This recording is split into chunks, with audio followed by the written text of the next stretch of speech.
While their paths crossed in this tale of impending famine, the deeper designs of God wove their reality.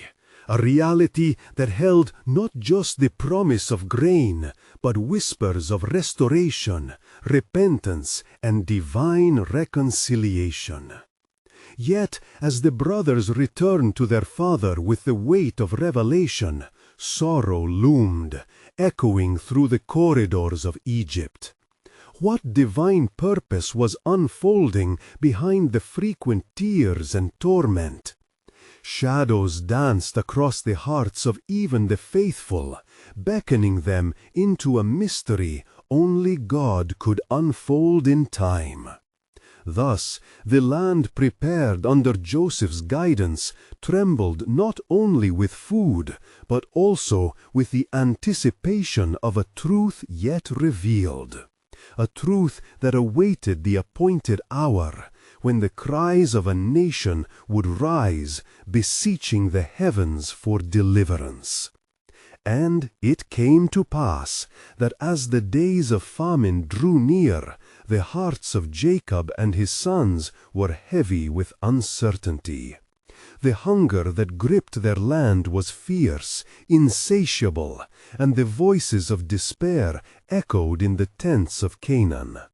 Jacob, their father, feared for the life of his youngest son, Benjamin, whom he had cherished dearly since the loss of Joseph.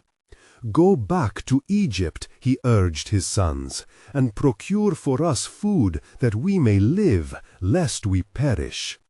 The brothers stood reluctant, bound by guilt from the days of old, knowing that their return would involve facing the very brother they had cast away.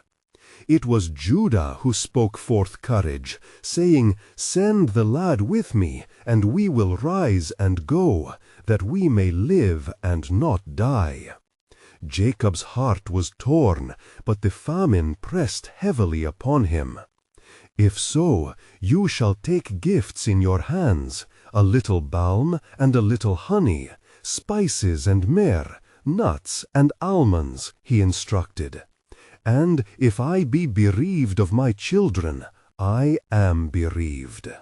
Thus his sons took the provisions, and they prepared to set forth, guided by both duty and deeper truths yet to unfold. Meanwhile, in the halls of Egypt, Joseph awaited the return of his brothers. The air was thick with anticipation, for the Lord's hand was surely at work. Each grain of wheat stored for their sustenance was a testament to the foresight given, and blending smoothly with his royal mandate, Joseph could hardly contain the patterns of destiny he had so long embraced. The time of revelation was near. As the brothers approached the governor's court, a mixture of anxiety and trepidation gripped their hearts. They brought their gifts, hoping to win favor in the eyes of the one whom they once wronged. Joseph observed them keenly, his countenance firm, but his heart overflowing with fervent grace. "Why have you come?" he asked, his voice a careful mask over the flood of emotions that threatened to wash over him. The brothers responded, their voices trembling, "We are come to buy food. We are all one man's sons. We are true men. Thy servants are no spies." "But I fear you," insisted Joseph, his soul wrestling with both authority and affection. "You have come to Seir, the nakedness of the land." At this revelation, the brothers recoiled, filled with dread, and cried out to him their desperate plight. "We are 12 brethren, born of one father, and behold, the youngest was with our father, and one is not." Here Joseph's heart felt the piercing pain of familial bonds, yet he stood steadfast. "Hereby ye shall be proved," he declared, and he commanded that one of them be taken as a captive, stating, "He shall abide in my house, while the rest shall return with grain." The brothers were filled with sorrow, wrestling not only with the decree, but the weight of their past decisions. In their captivity, they lamented together and recalled the sin they had committed against their brother Joseph. "Truly, we are guilty concerning our brother," said Reuben. "We saw the anguish of his soul when he besought us, and we would not hear. Therefore is this distress come upon us."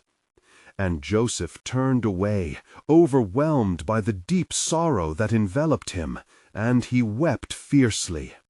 In this moment, the depths of his heart swelled with the knowledge that God's love sought to mend the broken places in their lives. As they departed, laden with food and burdened with sorrow, the unfolding tapestry of God's sovereign plan began to reveal its brilliant colors. A plan that intertwined not just the fates of Joseph and his brothers, but the very destiny of nations. The journey of repentance had begun, but the ultimate revelation of God's grace was yet to come, poised at the edge of their uncertainty, ready to unveil a new chapter in His perfect will. So it was that in the shadows of suffering and the light of hope, God prepared to display His unfathomable mercy, seeding the groundwork for deliverance that would echo through the ages. And it came to pass, as the brothers journeyed back to their father, their hearts were troubled, and their minds raced with the weight of their choices. The long road to Canaan stretched before them, each step echoing with the memories of their past. In their hearts, guilt and shame wrestled for dominance as they pondered what awaited them. Reuben, the firstborn, paused and turned to his brothers. "What shall we say to our father?" he questioned, anguish written upon his brow. "How shall we account for the lad? For the grief we have caused him before continues to bind our souls." Judah spoke with determination. "We shall tell him all that has transpired, even how we have come to favor in the eyes of the ruler of Egypt. We will not deny the truth, for in truth lies our only hope." As the shadows of twilight descended upon them, the brothers arrived at their father's tent. Jacob awaited their return, anxiously pacing, his heart heavy with worry for Benjamin. When they walked through the threshold, Jacob's eyes narrowed with foreboding. "What has befallen you? Why do you return without the boy?" he cried out, his voice trembling with fear. "We met the Lord of the land," they explained, and with trembling hands they recounted every detail of their encounter, the accusations, the fear, and the request for Benjamin to be brought forth. Jacob's heart sank deeper still. "Why has this mischief come upon me?" he lamented. "Joseph is no more, and now you seek to take Benjamin from me. All these things are against me." The pain of his heart echoed in the stillness of the evening, a cry of despair resonating in his very bones. And Reuben, filled with grief for their father's sorrow, declared, "Slay my 2 sons if I bring him not to thee.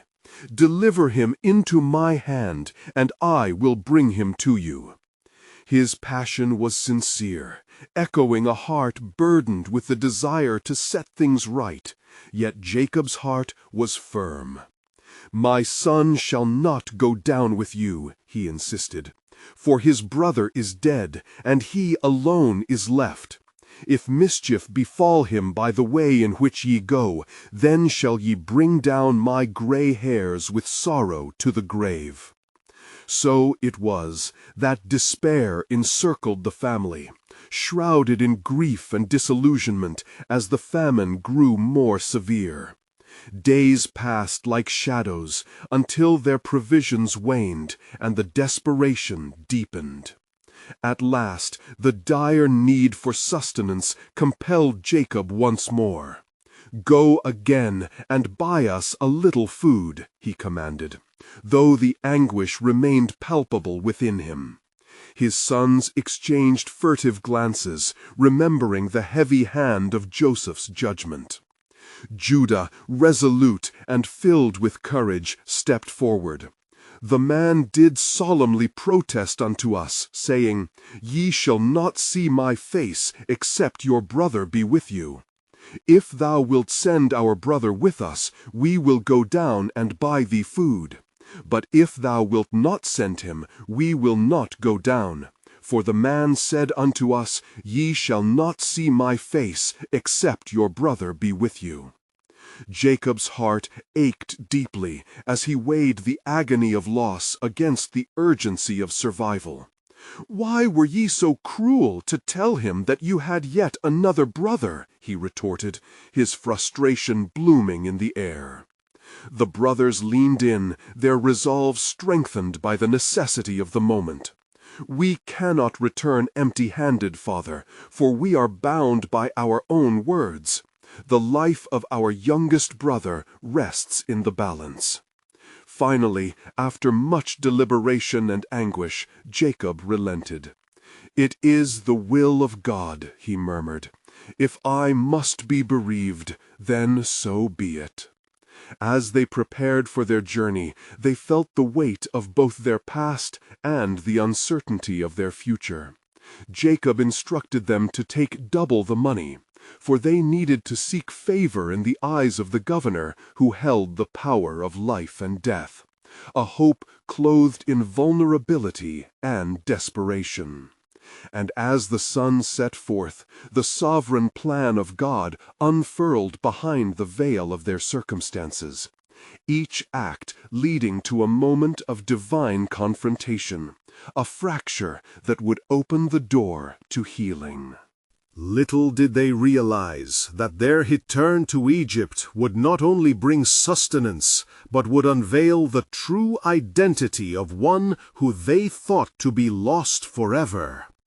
In the shadows of the impending reunion lay a tapestry woven with divine purpose, wherein destinies would collide and God's faithfulness would be revealed in ways they could scarcely imagine.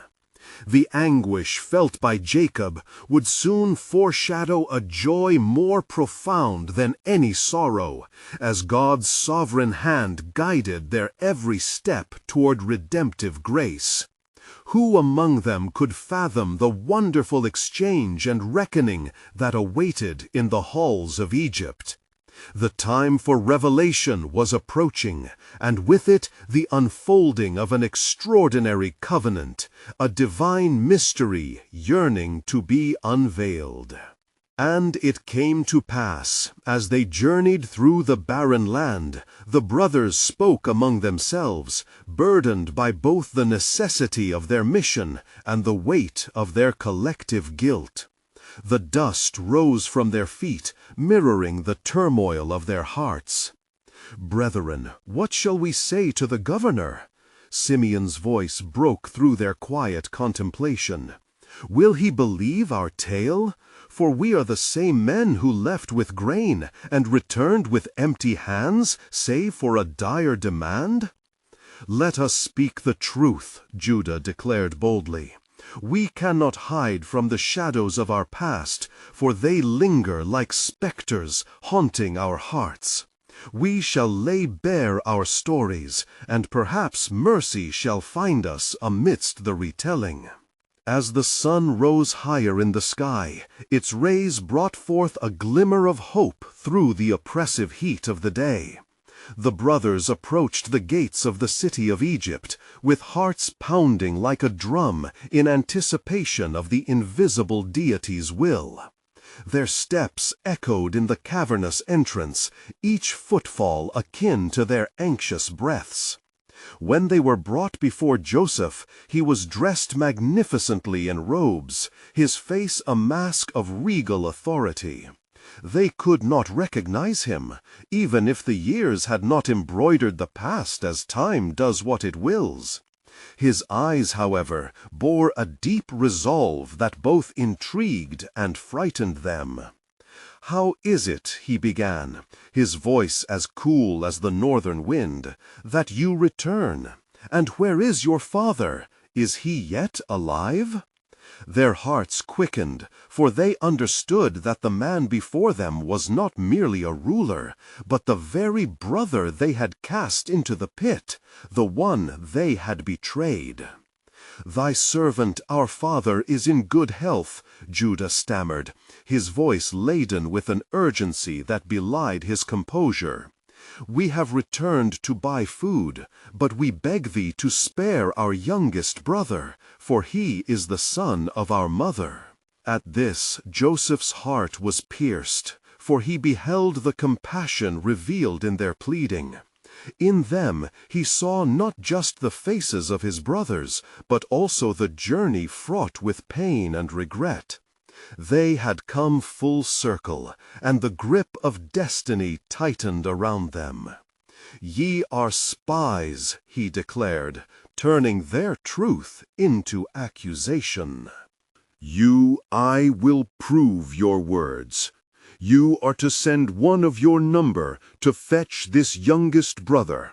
Until then, you shall be bound here, that I might test the claims you bring." Fear gripped the hearts of his siblings. "All that we have is in his hands, and he may do as he will," Reuben whispered, sorrow flooding his tone. "Is this not the recompense for our betrayal?" As they were placed in custody, shadows of remorse wrapped around them, thoughts swirling like dust in the air. They mourned their fate, but Joseph heard their whispers, for through the bars of their confinement he gathered the anguish of souls laid bare. Days turned into nights, and the weight of the past hung heavy upon Joseph.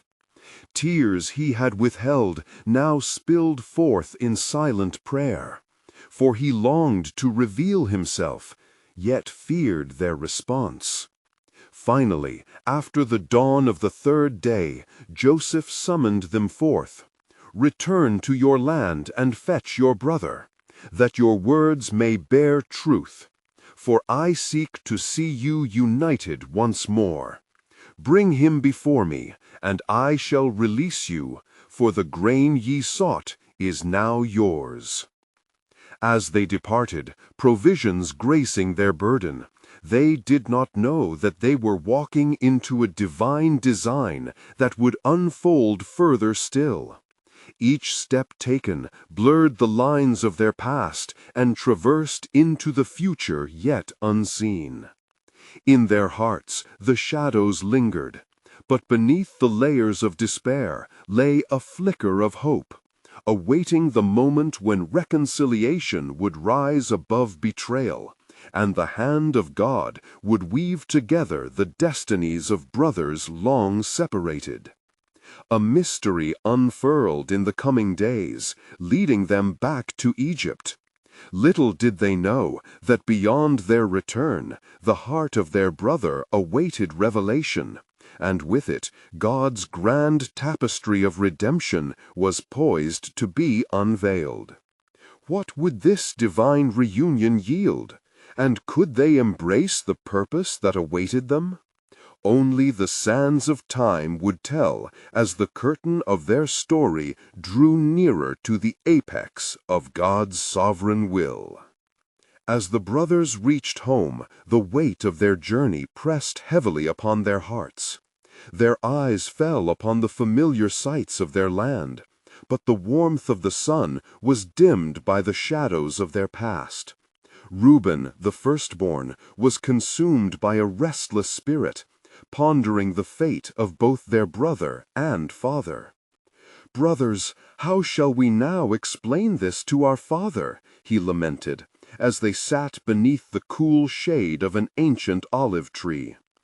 Judah, clasping the sack of grain, spoke with a voice edged with urgency.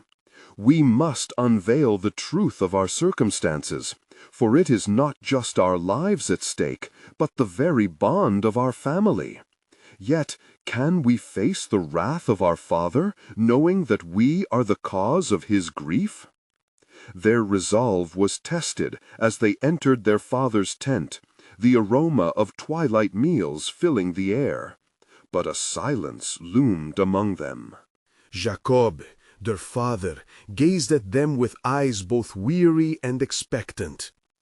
"Why have you returned so soon?" he asked, his voice laden with concern. "Did you not find what you sought? Did you meet the governor?" Judah stiffened, then unveiled the truth with trembling lips. "The governor accused us of being spies, and he demanded that we bring our youngest brother, Benjamin, back to him in order to prove our honesty." At the mention of Benjamin, Jacob's heart clenched painfully. "My son, my beloved son of Rachel, he shall not go down with you, lest harm befall him. For I have already lost Joseph, and I cannot bear to lose another." In that moment, the air thickened with sorrow and conflict, for the brothers felt the weight of their past wrongs clawing at the edges of their hearts. They begged and pleaded, but Jacob's resolve was solid as flint. He could not surrender his heart once more. Yet famine tightened its grip, and dusk fell over the land like despair itself. The provisions they had brought were soon consumed, and as days passed with the echo of empty bellies, Jacob could not remain indifferent to the looming threat of starvation. As the sun set on the seventh day, Jacob, fortified by desperation, gathered his sons. "Go again to Egypt," he pronounced, "but take with you the lad, Benjamin, and the best fruits of our land as a gift to the ruler. Perhaps in doing this he shall have mercy and let you return." "And if he is lost," cried Reuben, his heart stormy with fear, "take my sons if I do not return." "Enough," Jacob exclaimed, the weight of fate pressing down upon him. "If I am bereaved, I am bereaved."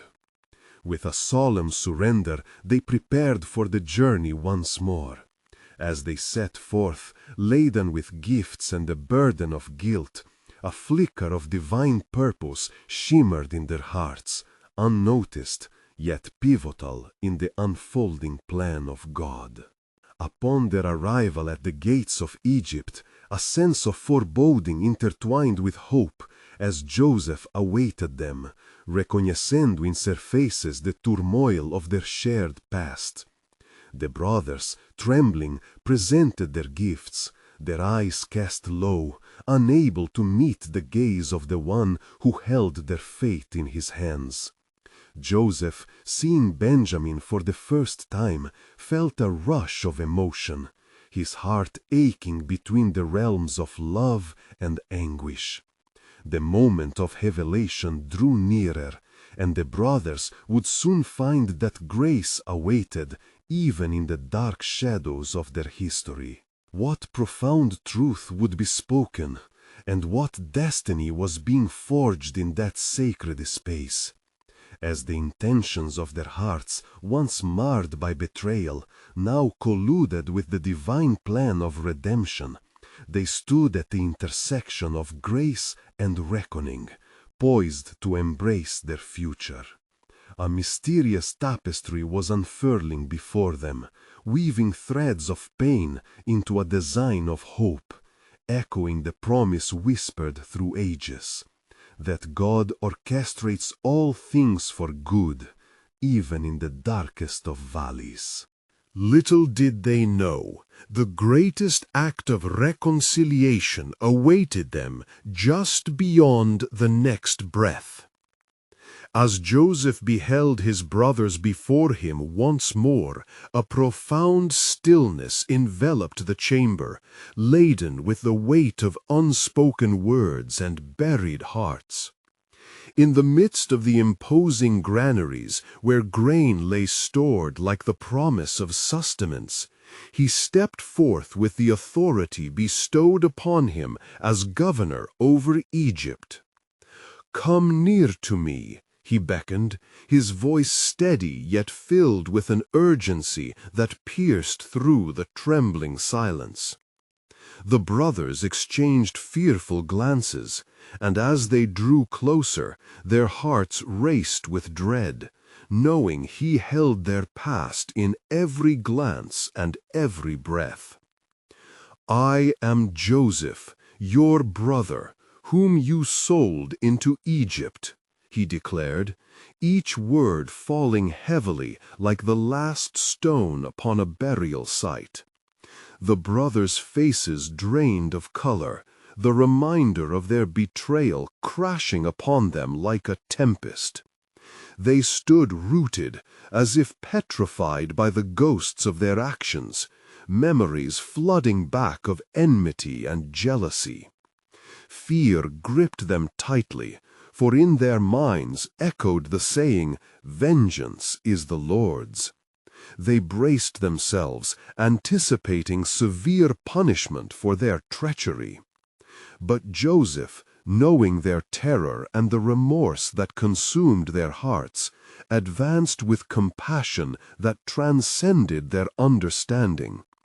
"Do not be distressed, neither be angry with yourselves for selling me here, for God sent me before you to preserve life." His eyes, glistening with unshed tears, bore witness to a deeper truth, one woven intricately into the divine tapestry of providence. "What you intended for evil, God intended for good," he spoke with serene confidence, recalling the visions that had once danced before him in degrees of remembrance. The past had shaped him, but the love of God had transformed it. For there has been 2 years of famine in the land, and yet 5 years remain in which there will be neither plowing nor harvesting. God sent me before you to preserve a remnant on earth, and to keep alive for you many survivors. A hush fell upon them, and the sons of Jacob began to understand the weight of the divine hand that had been at work all along. The despair that had once filled their hearts began to dissipate in the light of Joseph's words, words that carried the essence of grace and mercy. "And now it was not you who sent me here, but God," he reiterated, a potent declaration of the sovereignty that transcended their betrayal. The brothers, enveloped in the warmth of Joseph's forgiveness, felt chains of guilt begin to unravel, falling away in the presence of divine love. They could not fathom the depth of such grace bestowed upon them, nor comprehend the true power of reconciliation. Thus, Joseph made preparations for their dwelling in Egypt, planning to restore their family where vines grow thick and water flows plentiful, a land bursting with promise. Yes embraced the youngest among them, Benjamin, com amor que falava de irmandade perdida e reencontrada. Yet, within the unfolding of these events, a greater mystery loomed. As the brothers returned to Canaan to bring Jacob and the rest of their household to Egypt, God's plan whispered among them, unseen yet palpable, a tapestry of redemption that intertwined generações. Little did they realize this act of reconciliation would echo through the annals of history and carry with it the weight of divine promises yet to unfold. For just beyond their grasp lay a vision far greater than they could see, a covenantal fulfillment that would unravel destinies entwined with heartache, leading toward glory. As Joseph reflected upon the breadth of his journey, he felt a stirring within, a reminder that all things work together for good to those who love God, to those who are the called according to his purpose. And so they stood at the brink of a new chapter, ready to step into a future intertwined with the divine mystery of grace and providence. As the sun rose on a new day over the land of Egypt, Joseph stood at the precipice of what had become a transformative season for his family. The reunion with his brothers had not only restored bonds that seemed irremediably fractured, but had also illuminated the path for the unfolding of God's greater plan. The echoes of forgiveness reverberated through the chambers of his heart, resonating with the promises of redemption that spanned generações. He embraced Benjamin, the child of his mother's love, and the brothers encircled them, their hearts now tethered by mercy. God has not allowed our past to define our present, Joseph declared, his voice strong and filled with conviction. For what you intended for harm, God has woven into a tapestry of life. With this proclamation, the shadows of their betrayal began to dissipate beneath the brightening light of understanding. Days flowed into weeks as the family settled in the lush land of Goshen, thriving amidst blessings beyond measure. "Go and tell my father of my glory," Joseph instructed his brothers, spreading joy like the flourishing fields around them. Let him see the wonder of God's provision, how a tragedy has blossomed into a testimonial of faith. And so the brothers journeyed back to Canaan, hearts now alight with hope, the burden of guilt lifted from their souls. They approached Jacob, whose eyes widened with disbelief as he listened to their report. "Joseph lives! He is governor over all Egypt!" Their words ignited a flame in Jacob's heart, scorching through years of mourning and disaster. "Is it truly we, my son?" Jacob cried, with tears cascading down his aged face. "I thought I had lost you forever." Joseph's arms enveloped him, a sacred embrace that transcended the years of separation. "I am alive, and we shall dwell together as a united family once more. Come to me, for God has orchestrated our lives to fulfill His promise." Amid their reunion, whispers of collective faith rose up in the quiet corners of their hearts. Faith that was ignited not only by love, but by the unshakable conviction that God's hand guided their lives. They would carry with them the understanding of God's providence, knowing that even suffering bore the seeds of hope. As new beginnings sprouted in Goshen, the children of Israel flourished. God multiplied their numbers, and they thrived as a community, passing down stories of trials faced and victory won.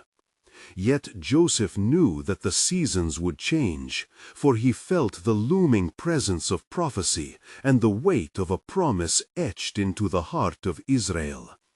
In time, as generations rose and fell, the land of Egypt would transform from a refuge to a prison, a nation that would soon forget the grace shown to their forefathers. But Joseph remained steadfast, aware that God's plan remained inviolable. "Let our descendants remember the hand of God in our lives," he urged his brothers. "For we were once lost, but now are found. We were once enslaved in our sins, but by grace we are liberated." As Pharaoh's household shifted and politics changed, the years rolled forward. Yet in the shadows crept the prophecy spoken to Abraham, a warning and wonder intertwining, leading toward the day of reckoning for God's people. For even in the depths of despair, the promise would stand firm. The promise of deliverance would be unfurled in ways yet unseen. The sons of Jacob, now elders, gathered around the hearth, growing older yet wise to the ways of their forebears. "Tell us the tale again and again," they implored Joseph, "of grace that conquered hatred, of love that broke chains." Each recounting breathed life into faith, igniting hearts anew amidst their children and children's children. And thus the story of Joseph and his brothers became a sacred testament to the mercy and sovereignty of God, a beacon of hope that echoed through the ages. In the dawning of a new era, when oppression would mark their future, the legacy of Joseph's faithfulness and God's providence would illuminate the way. As we close this profound chapter of Joseph's journey, we are called to reflect on the extraordinary grace that underscores our own lives. Are we living in the light of redemptive truth? There is a divine blueprint woven into every struggle, every heartache, and every moment of despair, centered upon the unfailing love of our Creator. In these moments of contemplation, we invite you to subscribe immediately to the channel to not miss the next powerful biblical stories that will shape your faith. Leave a like now to help spread God's word through the algorithm, letting more hearts discover His truth. Comment below on your spiritual reflections. How has Joseph's story impacted your faith on your journey? And finally, share instantly this video with at least 5 friends who need to hear God's truth and the eternal hope that flows through Jesus Christ.